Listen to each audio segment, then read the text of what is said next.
სიტყვების გამო ადამიანებს თავს ესხმოდნენ და ანადგურებდნენ კიდეც. თავისუფალი სიტყვის გამო. სიტყვების გამო მოკლეს სოკრატე. რა განა სიტყვების გამო არ აჭვეს ჯვარს ქრისტე. სიტყვების გამო გვებრძვიან დღესაც. თავისუფალი სიტყვის, კრიტიკული სიტყვის ეშინიათ სხვადასხვა რეპრესიულ სისტემებსა და რეჟიმებს. და ეს მართლაც საშიშია. როდესაც არა რაციო, არამედ ირაციონალური ხდება გადაწყვეტილების ინსპირატორი. როდესაც ხალხი იქცევა ბრბოთ, მაგრამ ეს ილუზია კი ინსტრუმენტია ძალაუფლების ხელში. ფრაზა არ წამიკითხავს, მაგრამ ვგმობ. ანუ მე არ ვიცი, მაგრამ მე დამარწმუნეს, მე დამაჯერეს, რომ უნდა მძულდეს, სადაც ხვები აზროვნებენ, სადაც ხვებს აქვს შენი გონება მიტაცებული და შენ კი გადაცემული გაქვს ყველანაირი ტიპის პასუხისმგებლობა ხვებისათვის. სიტყვა, რომელიც გულისხმობს თავისუფლების იდეას, ყოველთვის სახიფათოა ნებისმიერი ოლიგარქისათვის, ნებისმიერი ხასიათის და სიმსხვილის ტირანისათვის და ნებისმიერი ტიპისა და ფორმაციის რეჟიმისათვის. წინამდვილეში თუკი სადმე უნდა ეძებოს მტერი, არა იქ, სადაც თავისუფლებას უფრთხილდებიან, არამედ სადაც მტრობენ თავისუფლებას. სიტყვები, ჰამლეტის სიტყვებია. სიტყვების ძალიან ეშინოდათ ყოველთვის და ახლაც ეშინიათ. სიტყვების გამო ადამიანებს თავს ესხმოდნენ და ანადგურებდნენ კიდეც. თავისუფალი სიტყვის გამო. აგერ ჰამლეტიც კი, როდესაც სიტყვებით ამხელს კლავდიუსსა და დედამის მამის მკვლელობის გამო, ყველას გვახსოვს შექსპირის გენიალური პიესიდან, პიესაში, სათაგური, როდესაც ჰამლეტის წველი სიტყვების გამო კატასტროფა გაცხადდება ელცინორში. სიტყვების გამო მოკლეს სოკრატე.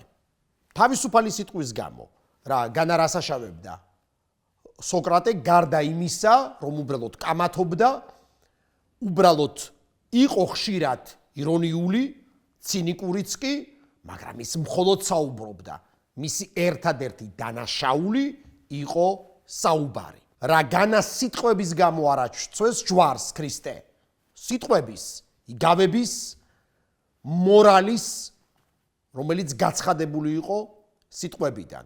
სიტყვების გამო გვებრძვიან დღესაც. თავისუფალი სიტყვის, კრიტიკული სიტყვის ეშინიათ სხვადასხვა რეპრესიულ სისტემებსა და რეჟიმებს. და ეს მართლაც საშიშია. დღეს შევეცდები გავიხსენო რამდენიმე ამბავი, რომელიც დაკავშირებულია არა მხოლოდ სიტყვების აკრძალვასთან, არამედ იმ ადამიანების განადგურების მცდელობებთანაც, რომელთა იარაღიც იყო ერთადერთი სიტყვა, აზროვნება. წერლები, განსაკუთრებით თავდასხმის ობიექტები ხდებოდნენ ხოლმე და იჩემს მიერ ხსენებული სოკრატე. სოკრატეს ისტორია ყველასათვის ცნობილია, დიდი ბერძენი ფილოსოფოსი, ალბათ სინონიმი საერთოდ ფილოსოფიის, რომელიც განადგურეს ათენში სწორედ იმიტომ, რომ ის საუბრობდა და საუბრობდა არა ისე, როგორც საჭირო იყო, როგორც მისაღები იყო იმ ოლიგარქთა სისტემისათვის, რომელთაც ხელ ჩაიგდეს ათენში მმართველობა და პრინციპში საიდანაც იწყება ბერძნული დემოკრატიის დეგრადაციაც.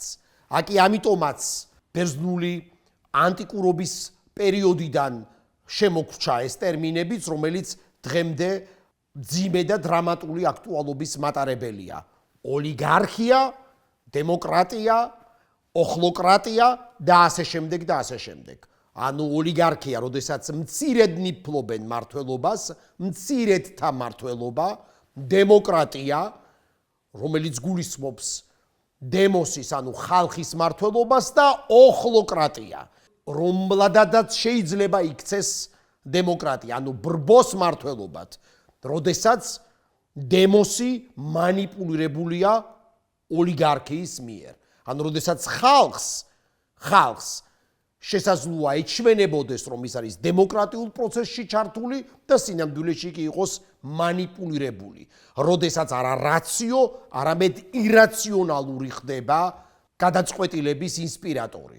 როდესაც ხალხი იქცევა ბრბოდ, როდესაც ფანატიზმი, როდესაც შიშები, როდესაც აკვიატებები, როდესაც სტერეოტიპები ხდება რეალობა, რომელიც სინამდვილეში არის ილუზია. მაგრამ ეს ილუზია კი ინსტრუმენტია ძალაუფლების ხელში. სოკრატეს ისტორია ასეთია.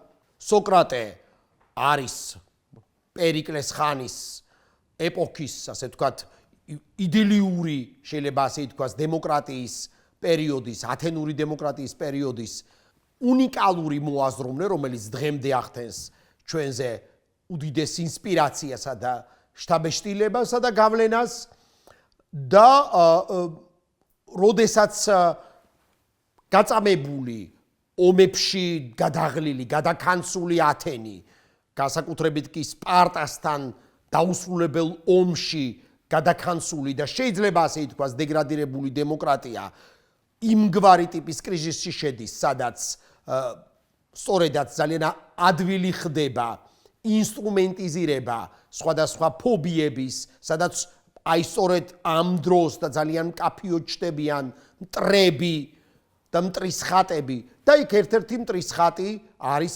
სოკრატეც. სოკრატე, რომელიც თითქოს დარყვნის ახალგაზრდობას, რომელიც შეურაცხყოფს ღმერთებს, რომელიც შეურაცხყოფს ტრადიციებს, რომ ეს ედება ბრალად სოკრატეს. როდესაც ოლიგარქთა მეშვეობით ათენური დემოკრატია იქცევა ინსტრუმენტად სოკრატეს განადგურების.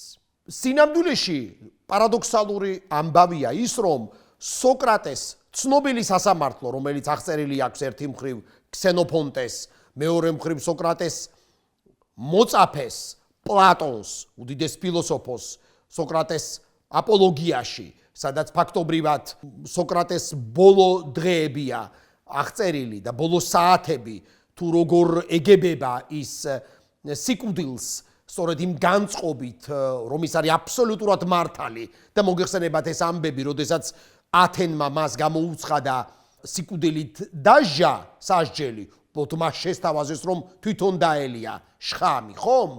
თუმცა მას ჰქონდა შესაძლებლობა, მას თავაზობდნენ კიდეც, რომ ათენიდან გაპარულიყო, ან გაეპარებინათ, ან გაქცეულიყო, ან სხვადასხვა, და კი სოკრატემ თქვა, არა, ათენი, აი ეს დეგრადირებული დემოკრატია ათენისა, თავად უნდა იყოს პასუხისმგებელი იმ დანაშაულში, რომელიც გულისხმობს ჩემს განადგურებას. და თუ კი მე გავიქცევი, აი მე ამ შემთხვევაში ვიქნები დამნაშავე.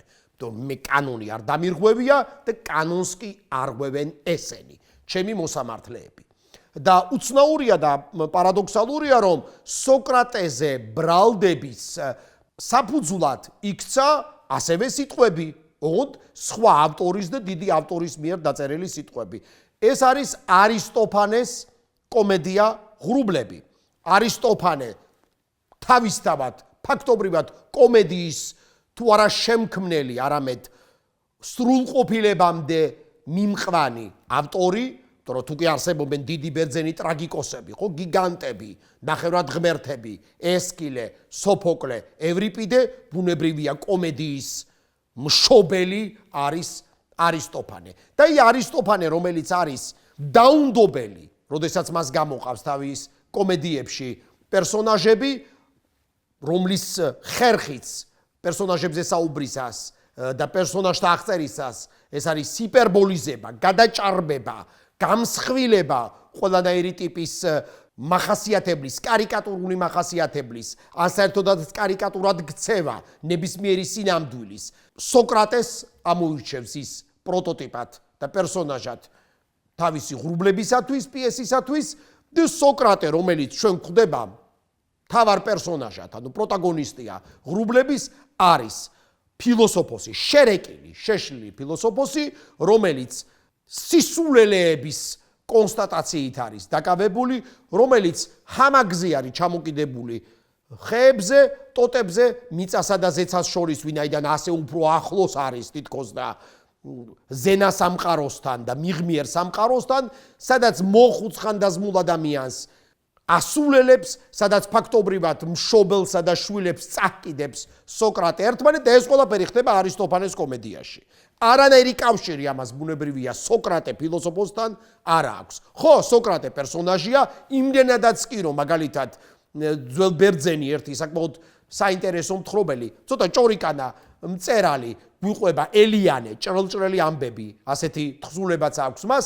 ის ამბობს, რომ როდესაც ამ პიესებს და წარმოდგენებს ესწრებოდნენ ათენში, ხომ დიდი დიონისიების დროს, ეს იყო ფაქტობრივად შეგვიძლია ვთქვათ, რომ ეს იყო ფესტივალები, სადაც დრამატურგები ეჯიბრებოდნენ ერთმანეთს, სადაც იყო კონკურსები და იქ უნდა ყოფილიყო პირველ ადგილზე გასული დრამატურგი, მეორე ადგილზე გასული დრამატურგი, პიესები იღებდნენ მონაწილეობას ამ კონკურსში. ოღონდ ეს რა პიესები, ეს რა ტრაგედიებია? ოიდიპოს მეფე, სოფოკლესი, ან ევრიპიდეს მედია, ან ბაქხი ქალები, ან ორესტია ესკილესი, წარმოიდგინეთ ხო? აგერ მედიაც კი ევრიპიდესი თავიდან მესამე ადგილზე გასულა და შემდეგ გარკვეული ცვლილება შეიტანა ევრიპიდემ და შემდეგ პირველი ადგილიც დაიკავა. ყოველწლიური ფესტივალები იყო, კონკურსები იყო და აქ იღებდა მონაწილეობას არისტოფანეს თავისი კომედიით, ღრუბლებით და როდესაც აი ამ კომედიებს ესწრებოდნენ ეს დიონისესადმი მიძღვნილი ფესტივალები იყო, იმიტომ რომ დიონისე როგორც მფარველი თეატრალური ხელოვნებისა აქ დაიბადა, სწორედ თეატრიც აქ არ დაიბადა, სწორედ ათენში არ დაიბადა, დიონისეს თეატრში არ დაიბადა. აი როდესაც ეს ადამიანები ჩამოდიოდნენ და ჩამოდიოდნენ მთელი საბერძნეთიდან, სხვადასხვა პოლისებიდან და ქალაქებიდან, ხომ ფიქრობდნენ, ღმერთო შემო, ვინ არის ეს სოკრატე, რომ აი ასე დასცინის მას არისტოფანე. და ის სოკრატეო ელიანე ყვება ერთ-ერთ წარმოდგენაზე, საერთოდ ფეხზეც კი წამოდგაო, რომ ყველას დაენახო, რომ აი ეს მე ვარ, ჩემზე ლაპარაკობს ეს კაცი, პერსონაჟი. ხომ თავისთავად ეს ძალიან სასაცილოა და ბევრს იცინოდნენ, რომ არისტოფანე თავისთავად ძალიან სასაცილოა, მაგრამ აი უკვე ათენის დემოკრატიის კრიზისის დროს, როდესაც დაეცა პერიკლე, როდესაც სამოქალაქო ომმა გაანადგურა ფაქტობრივად ის სათნოება, ის იდილია, რომელიც მახასიათებელი იყო ათენური დემოკრატიისათვის, 23 წელი არის გასული იმ თარიღიდან, როდესაც პირველად დაიდგა ღრუბლები, 23 წლის შემდეგ ამ პიესის დადგმიდან ასამართლებენ სოკრატეს და მოსამართლეებს, მის მოსამართლეებსა და მის მბრალდებლებს უაღრესად ხეპრე ხალხს და მათი სიხეპრის მოწმენი ჩვენ ვართ, როდესაც ისევ და ისევ ვიმეორებ ვკითხულობ ქსენოფონტეს, ვკითხულობ და პლატონს. ჩვენ ვნახავთ თუ რას უყენებენ მბრალად სოკრატეს, ბრალდების საფუძვლად, მასალად, სამხილად მათ აქვთ არისტოფანეს კომედია ღრუბლები. აიო არისტოფანემ როგორც დაწერა, აი ეს არის შენი ბრალდებაო. შენ, რომელიც სოკრატეს ეუბნებიან, შენ, რომელიც შუაში ჩადექი მშობლებსა და შვილებს შორის, შენ გამოავლინე ჰიბრისი, პატივცემულობა ღმერთების მიმართ და შენ ებრძვი ტრადიციებსა და ასე პოპულისტები, დემაგოგები და პოპულისტები, რომლებიც ცდილობდნენ ქულების დაწერას, როგორც დღეს იტყვიან პოლიტიკანები, პოპულისტები ისევ და ისევ, რომლებიც ცდილობდნენ სახელის მოხვეჭას გაავებული ხალხის ბრაზის მიმართვას კონკრეტული ადამიანისადმი, სოკრატესადმი, რომელიც თითქოს და ერთ-ერთი იყო სხვებთან ერთად, რომელიც ყველა ამ უბედურებაში შესაძლოა პასუხისმგებელიც ყოფილიყო. არაფერ შუაში სოკრატე არ იყო, მის წინააღმდეგ გამოიყენეს არისტოფანეს ღრუბლები. და შემდეგ სოკრატეს ცნობილი სიტყვა, რომელიც ისტორიას ბუნებრივია შემორჩა და ყოველთვის ვიდრე კაცობრიობას ეკრება ინსტინქტი კითხვისა და გააზრების წაკითხulis ბუნებრივია ამ ტექსტსაც წაიკითხავს ყოველთვის, როგორ იცავს თავს სოკრატე, როგორ იცავს სოკრატე თავისი აზროვნების და სიტყვის თავისუფლებას და როგორ იცავს შესაბამისად მორალს, რომელიც ვლინდება მისი სიტყვებიდან. როდესაც ის არ არის დამნაშავე, მაგრამ პარადოქსია, როგორ იქცევა ასევე ჩვენთვის რა არის საინტერესო, როგორ იქცა ინსტრუმენტად ასევე კომედია, უცხინარი კომედია პრინციპში, არისტოფანესი იქცა სამხილად, მარაზმად უკვე იმგვარი დემაგოგების ხელში, რომელთათვისაც ბუნებრივია არც იუმორი და არც ხელოვნება არ არის ფაქტორი, არამედ არის მნიშვნელოვანი მიზანი, რომელიც მართლდება ნებისმიერი საშუალებით. სოკრატე არის მართლაც, შეიძლება ვთქვათ, რომ ერთგვარად შეიძლება გაჩნდა კიდეც, ხომ? წაგვიკითხავს კიდეც ასეთი თითქოს და ნახევრად ირონიული ფობიების შესახებ, სოკრატეს სინდრომის შესახებ, სადაც ადამიანებს უბრალოდ ძალიან ეშინიათ, რომ მათი სიტყვების გამო არ მოთხოვონ პასუხი ისე, როგორც მოთხოვეს სოკრატეს. ხო, საერთოდ ანუ ადამიანები არ განადგურდნენ, არ მოკლან სიტყვების გამო, იმიტომ რომ სოკრატე მოკლეს სიტყვების გამო. ეს უმნიშვნელოვანესი და უმძიმესი მაგალითია, საკაცობრიო მაგალითი, ხომ? იმიტომ რომ ჩვენ გვახსოვს, რომ გადმოვიდეთ პრო ახლებურ და ახალ ეპოქებში და რომ გავიხსენოთ კონკრეტულად მწერლების ამბავი და ლიტერატურა და სიტყვის თავისუფლება ბუნებრივია, ეს მუდმივი სივრცეა, ეს არ არსებობს ლიტერატურა თავისუფლების გარეშე, ხომ? ამიტომაც ყოველთვის საშიშია მწერალი, რომელიც თავისუფალია თავის ხელოვნებაში, სიტყვა, რომელიც გულისხმობს თავისუფლების იდეას, ყოველთვის სახიფათოა ნებისმიერი ოლიგარქისათვის, ნებისმიერი ხასიათის და სიმსხვილის ტირანისათვის და ნებისმიერი ტიპისა და ფორმაციის რეჟიმისათვის. ამიტომაც გვახსენდება ხშირად რომელი ერთი მწერალი, ყველა შეგვიძლია ბევრი დიდი მწერალი ისეთი დავასახელოთ, რომელთაც ქონიათ ამა თუ იმ ფორმით პრობლემა საკუთარი სითამამისა და გულწრფელობის და მამხილებლობის გამო ტირანთან თუ მეფესთან. რადგანაც ცნობილი არ არის ჟან ბატისტ მოლიერისა და ლუი მე-14-ის ისტორია, მეფემზის, რომელიც არ არის კლასიკური ამკრძალავი ან კლასიკური ცენზორი, რომელიც აჩრდილად ადგას მწერალს, მაგრამ პრინციპში ყოველთვის მეფის სუნთქვას მოლიერი გრძნობს თავის კეფაზე და შემდეგ ჩვენ გვახსოვს მოლიერის ისტორია, თუ როგორ ებრძვიან მას ერთი მხრივ კლერიკალები ეკლესიიდან, პარიზის კარდინალი, საერთოდაც იქამდე მიდის, რომ ახსარებისა და ზიარების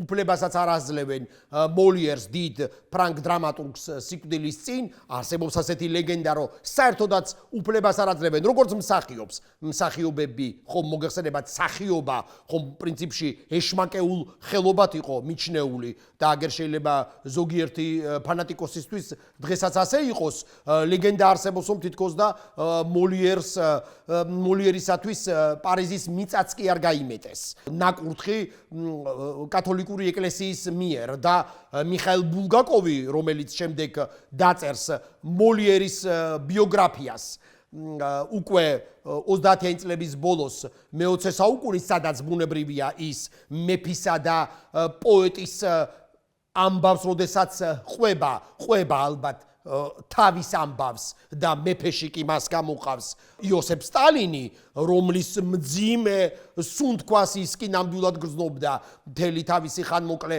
სიცოცხლის განმავლობაში, იქ ბულგაკოვი აღწერს ასეთ ამბავს, თუ როგორი პოლემიკა გაიმართება მკვდარი მოლიერის გვამის ბედის ირგვლივ ლუი მე-14-სა და პარიზის კარდინალს შორის, სადაც ლუი მე-14 მიუთითებს კარდინალს, რომ კითხავს, რა სიღრმის არის ის მიწა, სადამდეც ეკლესიის კურთხევა ჩადის. კარდინალი დაასახელებს რაღაც რიცხვს და მეფე კი იტყვის 12 წრთის სიღრმის საფლავი გაუთხარეთ მოლიერს, იქნებ აქამდე მაინც არ ჩააღწიოს ამათმა კურთხევამ. და არის ესეთი ლეგენდა, რომ მოლიერი ძალიან ღრმა საფლავშია დამარხული. და ასე შემდეგ, მაგრამ აი, როდესაც ჩვენ მოვდივართ უკვე მე-19 საუკუნისაკენ, მე-20 საუკუნისაკენ, სადაც უამრავი საინტერესო და მძიმე ამბავი ხვდება, თუ როგორ ეშინიათ მწერლების, როგორ ეშინიათ სიტყვების, როგორ ეშინიათ სწორედაც გამბედაობის, იმ მოუთვინიერებლობის, რომელიც ახასიათებთ ხშირ შემთხვევაში გენიალურ მწერლებს, ჩვენ ერთი მხრივ ვხედავთ, თუ როგორ ცდილობს საზოგადოება ტრანსფორმაციას, თუ როგორ ცდილობს საზოგადოება ადევნებას იმ ღირებულებების, რომელიც უპირველეს ყოვლისა ჩნდება ლიტერატურაში და შემდეგ კი აისახება ისტორიაზე და პოლიტიკაზე, და აი თქვათ, უნდა გავიხსენოთ იგივე გუსტავ ფლობერის მადამ ბოვარი, ხომ, რომელსაც თავიდან შეხვდნენ ძალიან დიდი აგრესიით სასამართლოები, ეს რომანი მიიჩნიეს სკანდალურ, შიშվել ეროტიზმად, უხამსობად შემდეგ გივე ლევ ტოლსტოი შეგვიძლია გავიხსენოთ, ხომ? და საერთოდაც ლევ ტოლსტოი განკვეთილიც კია რუსული მართლმადიდებელი ეკლესიის მიერ, ფაქტობრივად ანათემას არის გადაცემული თავისი თხზულებების და უპირველეს ყოვლისა თავისი რელიგიური კონცეფციისა და გამო, როდესაც ტოლსტოი აბსოლუტურ ჰუმანიზმს გადაგებს, სადაც ამ კონცეფციაში არანაირი ადგილი არ აქვს არც სახელმწიფოს და მით უმეტეს ისეთ სახელმწიფოს, რომელიც იყო და არის კიდეც რუსული სახელმწიფო. ანდაც მე-20 საუკუნის მთელი კასკადები აკრძალული წიგნებისა, ან ცეცხლში ჩაყრილი წიგნებისა, რომლითაც ძალიან ეშინიათ ნაცისტურ რეჟიმსა თუ სტალინურ ბოლშევიკურ ტირანიას, სადაც პირდაპირ მნიშვნელობიდან ანადგურებენ მწერლებს თავიანთ ლიტერატურასთან ერთად და ამის გამოცდილება უმძიმესი არსებობს საქართველოს ისტორიაში, სადაც მწერლები, რომლებიც არ და ვერ დათმობდნენ თავის საავტორო ინდივიდუალიზმს, თუმცა კი ზოგიერთ ამის მცდელობაც ჰქონდა, იმიტომ რომ სხვა შემთხვევაში ისინი უბრალოდ სიცოცხლეს ვეღარ შეინარჩუნებდნენ, ფიზიკურად ნადგურდებოდნენ. ტიციან ტაბიძე, მიხეილ ჯავახიშვილი, პაოლო იაშვილი, გალაქტიონ ტაბიძეც კი, რომლის თვითმკვლელობაც თავისთავად ცხადია კვლელობის კვლელი ეპოქის ქმედების შედეგია, ხომ? მაგრამ ჩვენ გვახსენდება თავისთავად ცხადია ისეთი ისტორიებიც, სადაც არა სისტემა, არა პოლიტიკური სისტემა, არამედ ფანატიზმი, საზოგადოებაში დავანებული ფანატიზმი ჩდება როგორც ფაქტორი და ერთ-ერთი უმნიშვნელოვანესი მე-20 საუკუნის ერთ-ერთი უცნაური ისტორია უკავშირდება და მძიმე ისტორია დიდ მწერალს, ინდური წარმოშობის ბრიტანელ მწერალს, ეს არის სალმან რუშდი, რომელსაც პირდაპირ მნიშვნელობით ერთი მხრივ სიკვდილი დასჯა გამოუცხადა ირანის აიათოლათა რეჟიმმა, აიათოლა ხომეინის სახით, ეს მოხდა 1989 წელს და პარადოქსალური რამ მოხდა, უმძიმესი ფაქტობრივად სხვადასხვა ქვეყანაში ფანატიკოსები დაირაზმნენ სალმან რუშდის მოსაკლავად და მართლაც უმძიმესი ამბები მოხდა, როდესაც აიათოლა ხომეინიმ გამოაცხადა ფატვა, ანუ სიკვდილი დასჯა რუშდის მიმართ, ვინაიდან სალმან რუშდის ცნობილი წიგნი სატანური ლექსები, რომლის ქართული თარგმანიც არსებობს, თუმცა სატანური იქ არაფერი არ არის, უბრალოდ რუშდის ლიტერატურა მოიცავს, ბუნებრივია, როგორც ერთგვარად ეგზოტიკას, ლიტერატურული გამოცდილების გადააზრებას მრავალგვაროვნად და პრინციპში ეს არის ინტელექტუალური ლიტერატურა, მაგრამ მათ ჩათვალეს, რომ შეურაცხმყოფელი იყო მუსლიმებისათვის და განსაკუთრებით კი თითქოს და წინასწარმეტყველის მიმართ იყო შეურაცხყოფა გამოხატული ამ რომანში. არადა ეს ყველაფერი ტყუილია და აქ ჩვენ უნდა გავიხსენოთ ისევ და ისევ სოკრატეს ამბავი, როდესაც მასაც შეურაცხყოფას აბრალებენ რელიგიური გზნობებისა თუ ღმერთებისა და ასე შემდეგ და ასე შემდეგ. და აი უკვე მე-20 საუკუნის 80-იანი წლების ბოლოს სხვადასხვა ქვეყნებში სალმან რუშდის მთარგმნელებსაც კი კლავენ, აფეთქებენ, კრძალავენ წიგნებს. პაკისტანსა თუ ინდოეთში დემონსტრაციები ეწყობა, სადაც რუშდის ფიტულს წვავენ.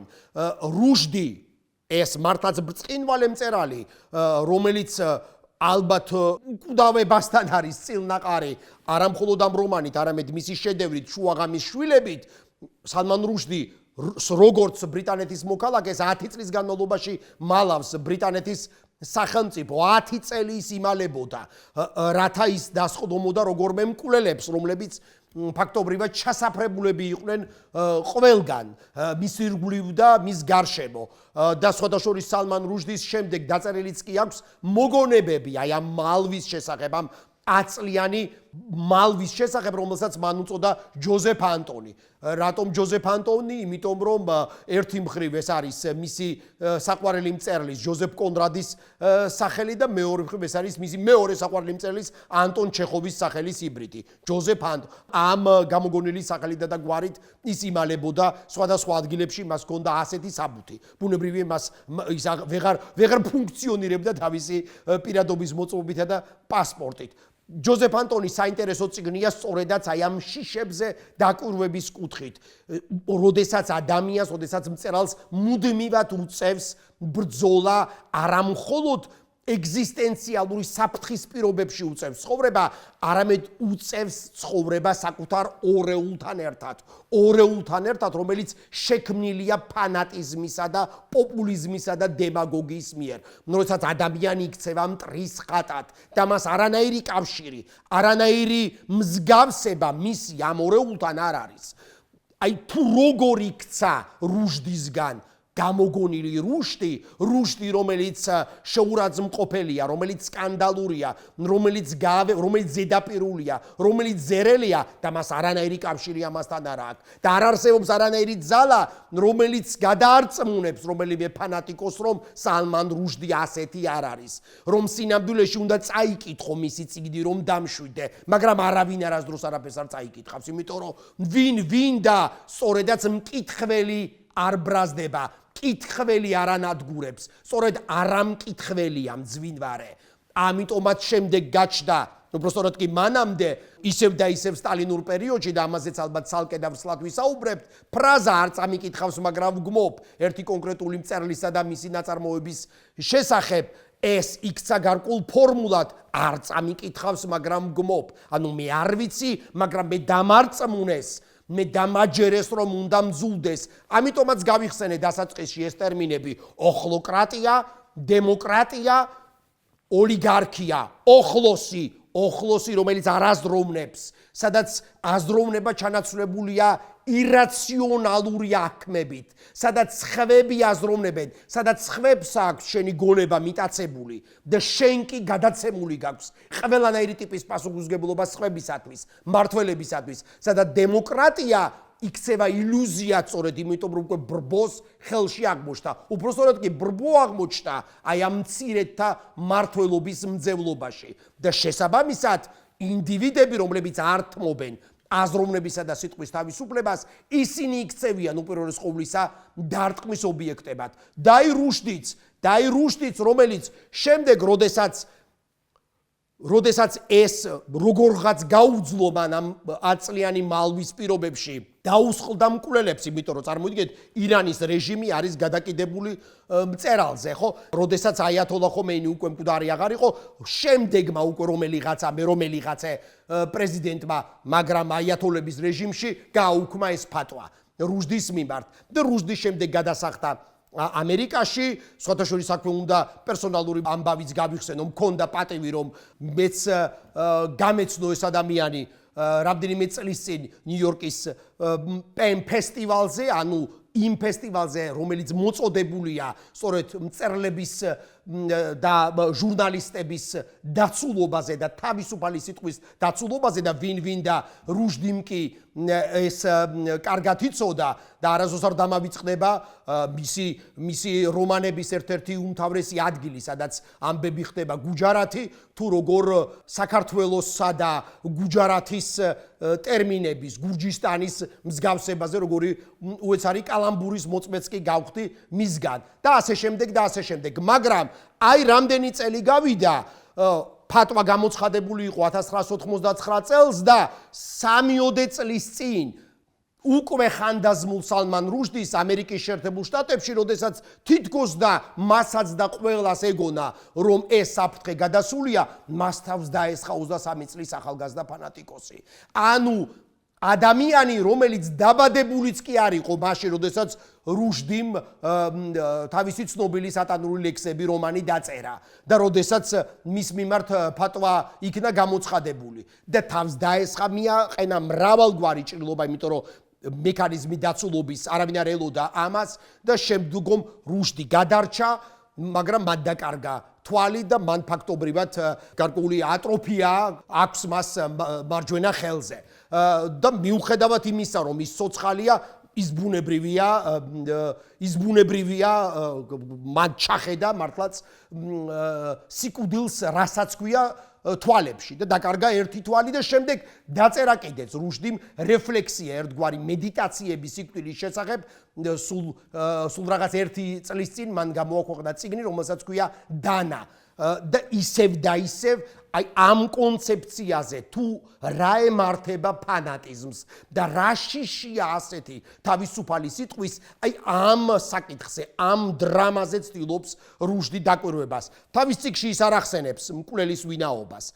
მას ის უწოდებს, მას ის მოიხსენიებს მხოლოდ ამ ერთადერთი ტერმინით იდიოტი. ვინაიდან აღმოჩნდა რომ ამ მკვლელსაც, ამ ახალგაზრდა ბიჭს, რომელსაც სულ რაღაც 2-ოდე თუ 3-ოდე ვიდეო აქვს რუშდიზე ნანახი YouTube-ში და ხოლო 2 გვერდიც კი არა აქვს საკითხული მისი ლიტერატურის, რომელსაც უბრალოდ ვერ დაძლევს რუშდის ინტელექტუალიზმისა და სიღრმისა და გამო, მართლაც 2 წიგნიც რომ არა აქვს საკითხული, არა თუ 2 წიგნი, არამედ 2 გვერდიც კი, ის უბრალოდ ამბობს რომ ხო, მას გონია რომ რუშდი და ყველა ესენი არიან ებრძვიან რელიგიურ გრძნობებს. რა გრძნობებია ეს, ღმერთო ჩემო, რომლის გამოც ადამიანი უნდა გაანადგურო. აი ეს წიგნიც ამაზეა.